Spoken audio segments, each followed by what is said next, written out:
What changes will the new Trudeau mandate reveal? Let's bring in the most powerful minister, the Deputy Prime Minister, the Finance Minister. She was not surprised. She's the only one who knew her job coming into today.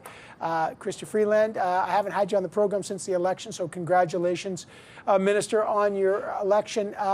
There's a lot here, but I just want to start with your portfolio as a Finance Minister, because inflation, 4.4%, the largest jump in 18 years, the impact of the cost of living, and I know you're hearing it. Groceries are up, gas is up. What is your plan to deal with that in the short term? Well, Vin, first of all, nice to see you and thank you for the congratulations. I think when it comes to inflation, the really important starting point is for us to all appreciate, as I know you do, that this is not a uniquely Canadian phenomenon. I was recently at the IMF World Bank meetings in Washington. There were G7 meetings, G20 meetings, and what I heard from all of our counterparts around the world is that this is something that the economies of the world, particularly the industrialized economies, are experiencing. It comes down to the fact that it turns out that it is a lot easier to shut down the world economy than to open it back up. And we are opening it back up. That is great. But there is some unevenness, there are some hiccups, there are supply chain issues. So that would be point one. And then point two is we are very, very focused on affordability for Canadian families. What makes your life affordable? Housing, childcare, and a job. And those are the things our government is squarely focused on delivering. Okay, well, I mean, again, I know you're right to say it's a global phenomenon, but it becomes, as you know, a very particular national focus for citizens. But let's just talk about jobs, because one of the government priorities is the environment. We're less than a week away from COP26, and a lot of folks in the energy sector are deeply concerned about that. What is the message to Alberta, to the energy sector, with the former activist Stephen Guilbeault as the Environment Minister, and then Jonathan Wilkinson, former Minister of the Environment, also all in on the transition as the Natural Resources Minister. Some in the West and in Alberta and in that sector are saying, this is bad news for us. What's the message? It is not bad news at all, Evan. Look, the reality of the last election is it underscored once and for all that the vast majority of Canadians understand that climate change is real and that climate action is essential. And you know what else? The vast majority of countries in the world get that too, particularly the world's leading industrialized economies. They are all in on the green transition. And Canada is an exporting nation. We are a trading nation. And so really our challenge now is to accomplish that green transition so that we can be sure that the stuff we make, the stuff we produce, is going to be bought by the rest of the world. So that is my focus, is to accomplish the green transition in a way that delivers jobs and growth. And Evan, Alberta, let me just get to the oil and gas sector. Can I just say one oil and gas thing? Because I talked to the Alberta oil and gas guys. Yeah, 100%. And look, I am a proud daughter of Alberta, and I am Canada's finance minister. And I absolutely understand how essential the oil and gas sector is to the Canadian economy and is to good, well-paid union jobs in the Canadian economy. The good news is, and this is something that maybe people don't fully appreciate, but over the past 12 to 18 months, there has been a revolution in the thinking of Canada's oil and gas sector. And the leadership there is now fully committed to the green transition because they know that's what they need for their future. Canada's leading oil and gas companies are committed to net zero by 2050, and the government of Canada is absolutely committed to being their partner in that transition. Right. Well, there's going to be calls at COP to stop any investment in new fossil fuel projects. That'll be something. I know that's by 2050, but the question is what will happen there. But I know we got limited time.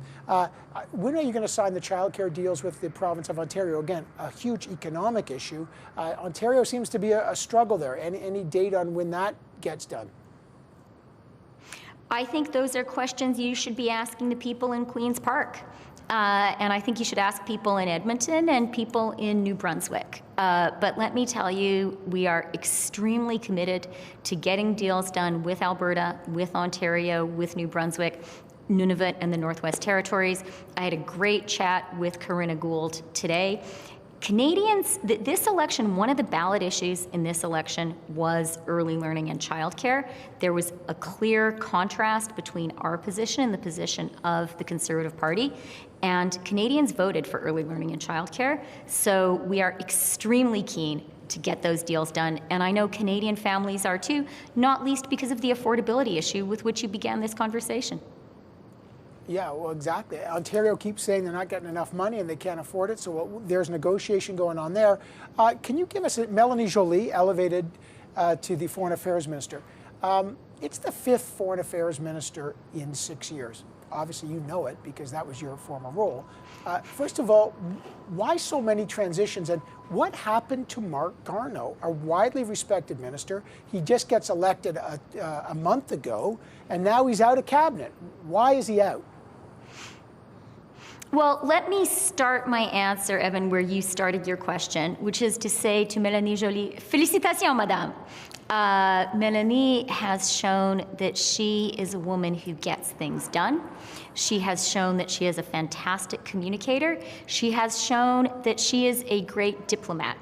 And all of those skills are going to absolutely be essential for her in her new role. And I know she is going to do a terrific job. Okay, but what happened to Marc Garneau? You know, Evan, earlier today in his press conference, the Prime Minister talked about the challenges of putting together a cabinet. And I think that he has done a great job putting together a cabinet which truly represents our country, which represents the regional diversity of our country, of course, gender diversity, and really is a cabinet in which Canadians can see them. He has put together a cabinet that combines experience with some new faces, with some freshness. And that is very hard to put together. There are many considerations. But since you've mentioned Marc in particular, let me just say that it has been a privilege for me, and I think for all of Marc's parliamentary and cabinet colleagues to work with him. He is a truly outstanding Canadian. I mean, my God, this is a guy who has schools named after him. He's an amazing person who has accomplished amazing things for our country, and we should all be proud of his accomplishments. Right, you're pushing against an open door, which raises the question why he's out. I know you're not going to answer this, but you can nod subtly if he's going to be the ambassador to France soon. Just give me a little kind of, okay, there, that's it. Okay, you can raise your eyebrows. On a last question for you, Minister, will your government be appealing the First Nation child welfare case? The deadline is Friday. There's a new minister, the former health minister, Patty Hajdu, is in that file. She's got about a grand total of 3 days to make maybe one of the most consequential calls. Will the government appeal that? That's something that the Prime Minister was asked earlier today, and I do really want to assure Canadians that he and the team have been very focused on it and working very hard on it. The Prime Minister pointed out that our government has two big objectives. One is, of course, the Indigenous children and their families who have been harmed deserve to be, have a right to be compensated, and our government is committed to that. Our government also is really committed to, hang on, let me just finish my sentence here, because the second part is also really important, and that is we have to fix a broken system. It's no good to deliver compensation, but to keep on creating the same harms, to keep on doing the thing that was wrong in the first place. So we have to walk and chew gum. We have to compensate children and families, and we have to fix the system so the harm stops being done. And we are hard at work, and the new ministers are already hard at work finding the right answer. Okay, we'll find out on Friday. You think you get the legislation, you got 3 weeks to get legislation to pass that $7.4 billion targeted support programs that you announced. Are you confident, even though the NDP's furious you didn't extend some of those other permanent programs, the more general support programs like the CRB, they're livid about it. Are you actually confident you can get the legislation passed in 3 weeks? I am absolutely confident. You know, I think one thing every single person who was elected to this House of Commons learned on the campaign trail is Canadians want us to work together to deliver results for Canadians.